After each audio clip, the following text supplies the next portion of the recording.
welcome to Mind Body Insights. This is an interview series where I sit down with experts in the field of holistic health and to increase awareness of our mind body systems and share practical tools that you can start to implement right away to see positive impacts in your life.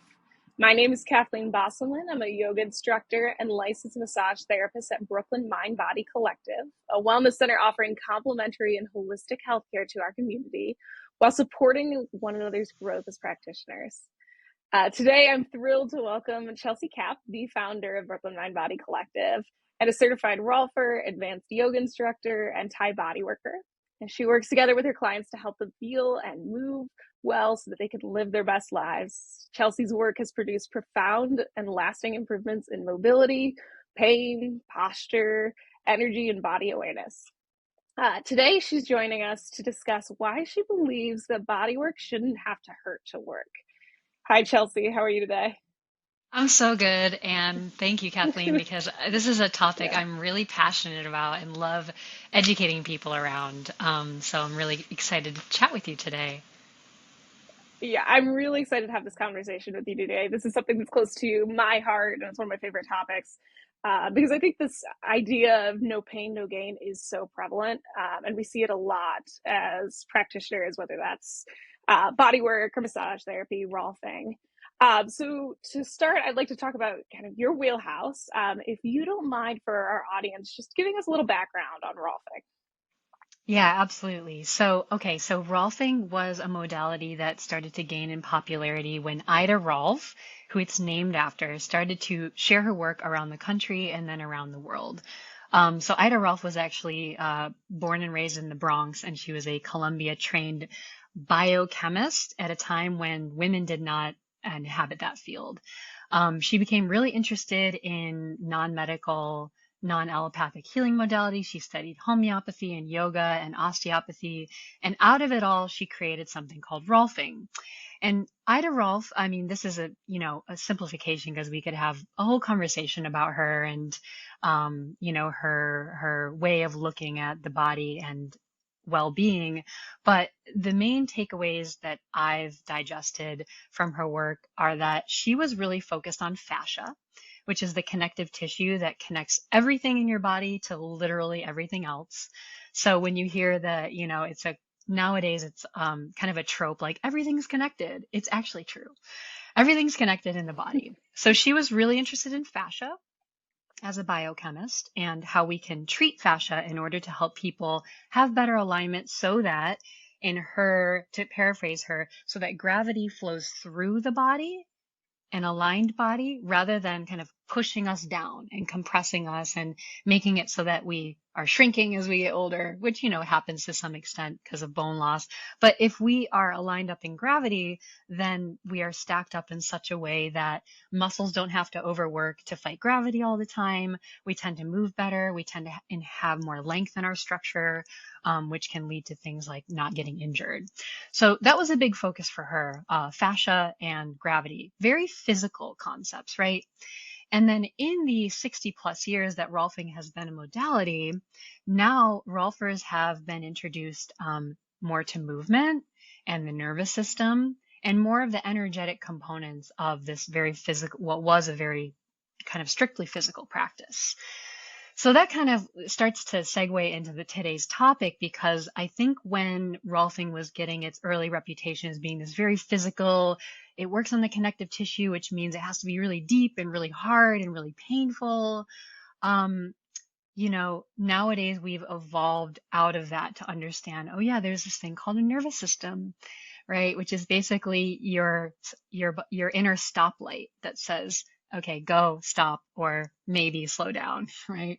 When it comes to how we move and whether or not our body is willing to change, if I can verbalize it like that. So last thing I'll just say about Rolfing is that one of the things that makes it unique from some other bodywork modalities is it is a 10-session process that holistically resets the whole body from head to fingers and toes. So if someone comes to me, for example, with lower back pain, I'm not just working on their lower back. I'm looking at their whole structure and working to change it all so that they do have that chance to inhabit their bodies in more fluid and aligned ways.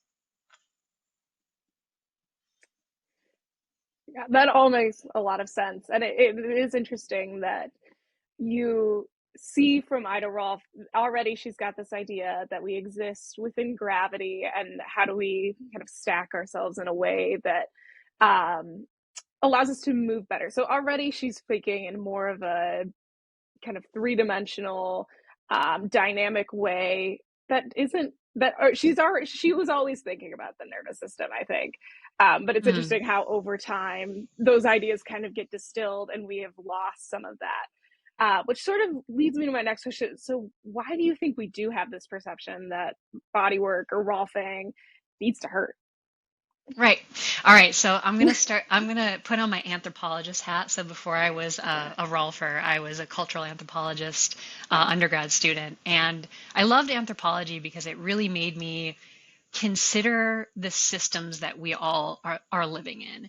And, I'm not going to turn this into a whole like smash the patriarchy conversation, but the reality is that for a really long time, pretty much from the agricultural revolution 10,000 years ago, most of the world has been, most people have lived in patriarchal societies. One of the things that evolved out of that was I'll use a light word and say a distaste, a distrust for the body. And the reason for that is because in these like systems of essentially domination, right? Dominating each other, dominating nature, which we see the effects of that now. This system of like hierarchical domination made it such that being in touch with our bodies was dangerous to those systems, because when we're in touch with our bodies, we're in touch with our truth. We know what we feel, we know what we need, we know what we don't need. And so that's really inconvenient for a system that just wants to like tell you what to do and you listen. Okay. So we see that with feudalism and, systems where there were kings and queens throughout Europe, not just Europe, that extends really throughout the whole world. The ancient world up to today, although I like to think that things are changing and becoming more balanced. But anyway, not to go off on a side tangent, but essentially, yeah, it was very inconvenient for people to be in touch with their bodies. So then where that brings me to answer your question more directly is because it was inconvenient for people to be in touch with their bodies for many millennia at this point. We've inherited that legacy and in many ways continue uh, to practice that. It is difficult for people to tune into the subtleties within their body. Meaning, like, if you think about a time when you were meditating and really dropping in, or you even just really relaxed on vacation somewhere, maybe you felt more in touch with your body and its subtleties. Maybe you could feel your heartbeat. Maybe you could feel your lungs moving. Maybe you could sense the blood flow in your body. You could sense the little things that felt good, bad, or neutral as far as sensations in your musculoskeletal system. Um, but because we tend to not live in that state, we tend to need or think we need a lot of input in order to connect to our bodies and feel anything and believe that we're doing anything useful. So that is, I think, how we got to this place of like coming into a bodywork session and thinking we have to like, someone has to be like massaging our bones in order for it to be doing anything at all. And I'll say, like, as a caveat, there's a time and place for really deep tissue work, but we need to make a distinguishment between work that is effective and good and deep work. They're not the same thing, and people tend to conflate them. Right. That's so true. That we we as general, I think in general as humans really do seek out a lot of stimulation. I think especially now I find myself even in this kind of pattern of, in our screen facing world, we need a lot of input in order to really drop in. I even like find in my yoga practice, like, right, like I have to go really hard, and I have to have a really hot, fast, sweaty vinyasa sometimes to even just drop down and feel some more subtle energy in our bodies. So that totally makes sense.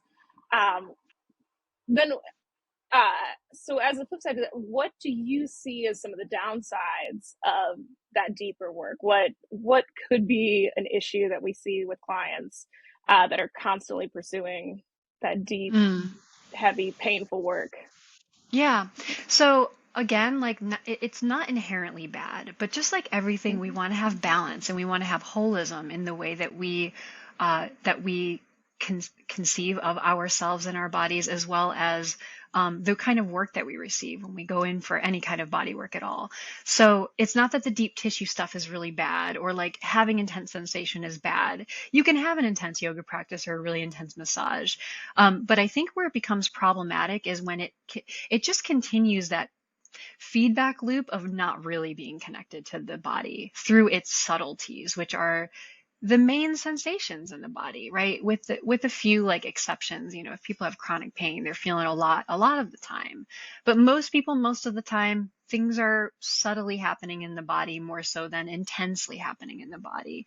And so by just kind of continuing to feed that loop of like, okay, treating my body well means always the hardest, deepest massage I can get and yoga practice I can do, um, it doesn't allow us to sometimes resolve what's really going on, which I think a main source of not just bodily suffering, but mental and spiritual suffering is disconnection. Like if we even think about the root of the word yoga, meaning union, it's like this reunifying process of mind and body, of self and other, right? Self and nature. And so I think that we miss the point when we're only leaning into intensity. We're not getting that reconnection with full self. Yeah. I think connection being a big part, or disconnection being a big part of that, as well as like from my personal experience, guarding. Like if we're constantly perceiving threat, the nervous system does it puts up guardrails and says this is not something that I want to have done to my body or to do to my body, um, Mm-hmm. and there's no space for growth there. Mm-hmm. So with that in mind, are there any other factors that you think are important in changing body patterns or reducing pain? Maybe some of these involving lighter work or less painful work. Well, in my work, what I like to do with clients, of course, always meeting them where they're at, but I love to be in an educational role, not only a hands-on role, but also educating people, like sharing any of this information that I'm telling everyone who's listening to this right now. I like to tell people that because they get it, like it makes sense, right? They know on some level that it's true. Um, so that could be as simple as just telling them about the nervous system and fight or flight versus dropping into a more parasympathetic rest and digest response, and how that is healing for the body, not just for the musculoskeletal pains, but for everything from digestion and fertility. I mean, our system really relies on us being able to relax, and so I think sometimes it's educating people in this really explicit dialogue type of way. And then it might just be like, when people come in for Rolfing, I always explain to them that the work can range from feeling subtle to intense. It can range from being superficial to deep, because to go back to the conversation in fascia, you have fascia right underneath your skin. You basically have a second skin under your skin that wraps your whole body. And then deep to that, you just have this continuous webbing of fascia that wraps around muscles, that wraps around individual muscle fibers, that wraps around organs and bones and connects it all. So I explain to people that even if I'm using light pressure, that's a way for me to be contacting that superficial layer. I explain to them that if I'm doing direct work on nerves and blood vessels, those are delicate structures relatively. So I don't want to go mashing in on them. Like if you've ever had anyone accidentally hit your sciatic nerve, or you've done that, it does not feel good. Nerves don't like being hit. Right? So it's gentle, subtle, almost osteopathic style work that sometimes gets an area, like let's say a tight hip or a tight butt, to release when all of that grinding away wasn't doing it. Just giving a little subtle nerve Mm-hmm. work sometimes really gives people this relief, and they feel it. So getting that buy-in of like they feel it, or let's just say I do a test where I like move their leg and their leg kind of locks up, and then I do a little nerve release and I do the leg thing again, and they feel that it moves more and it moves more fluidly. Then they go, oh, something changed and it didn't have to hurt. Totally. Yeah. And I think even expanding beyond your education, I think you personally do a lot in your practice to emphasize the importance of the environment in that process, Mm. and setting up a place where your clients can settle into a rest and digest state while they're on your table or working with you. Would you like to describe that a little bit more? Yeah, thanks for asking that. Yes, context and the environment matters. It matters so much. Just like we were saying before, that one of the goals or the definition of yoga is union, and one of the ways we experience union is kind of a dissolution of this idea that we have this hard boundary between inner environment and outer environment. We are so sensitive to our environments, even if we think we're not. Like even us New Yorkers who think we're just like we got the blinders on and we're really good at blocking out stimulation, on some level, we are processing stimulation. We are processing sensory information. Even if we think that we're like distracted and not really tuned in, our nervous system and our senses are constantly scanning our environment for cues of safety or danger or neutrality. So when someone walks into to our offices at Brooklyn Mindbody Collective, something I've really enjoyed watching over and over, week after week, over the years, is they visibly relax. They're like, oh, It's so true. it's nice in here. Kathleen works there, so she knows. They drop a little bit. They're like, oh, this is a little sanctuary. Yeah. It's not cars honking and like bicycles, people on scooters and cars and whatever almost hitting me as I cross the street. Like it's a settling that they can have, right? And we have, going back to the connection to nature, we have a lot of biophilic design, which means basically just nature inspired images and plants and natural textiles and soft natural colors that just, again, we pick up on even on a subconscious level and process, and we go, oh, it's safe here. And that is a really great setup to be able to get someone's body to change. Yeah, completely. It's so true. I think that I remember the first time I ever entered BMC, and I walked in and I felt like, oh, okay. Like after I think I had been like running late or something. I got there on time, but I dashed on the train, and it was just this moment of, okay, this is a nice space. Like, Oh, I feel yeah. okay now. Yeah. Um, Yeah. yeah, that's so wonderful for all of your clients. So with that, how can people follow your work? How can they work with you directly if they're in New York City? Yeah. So we have this wonderful community of practitioners called Brooklyn Mindbody Collective, and that is where I work. And currently, we're located in Greenpoint, Brooklyn, as of the recording, and where we November of 2023. We plan to stay there for a while, but you never know. And so I'm there. I offer sessions of Rolfing, like we talked about. I also offer Thai body work and physio yoga sessions. So they're physical therapy inspired yoga sessions. So you can find our website, brooklynmindbody.com. And then my own private practice website is rolf-yoga.com. And we'll leave links to these down in the description of this video. And also you can find us on Instagram, Brooklyn Mindbody, just Brooklyn Mindbody. Amazing. Yeah, we'll be sure to link all those things that Chelsey mentioned in the description of the video. If you're in New York City and you're looking for a practitioner that really respects the importance of the nervous system in working with clients and in treatment, definitely recommend reaching out to Chelsey. And you can do that through the website. Again, that's brooklynmindbody.com. And Chelsey, thanks so much for hopping on today and sharing all this wonderful information. It And was thank so you to fun. everyone who watched. Yeah. Thank you to Yes, our thank you all audience. so much.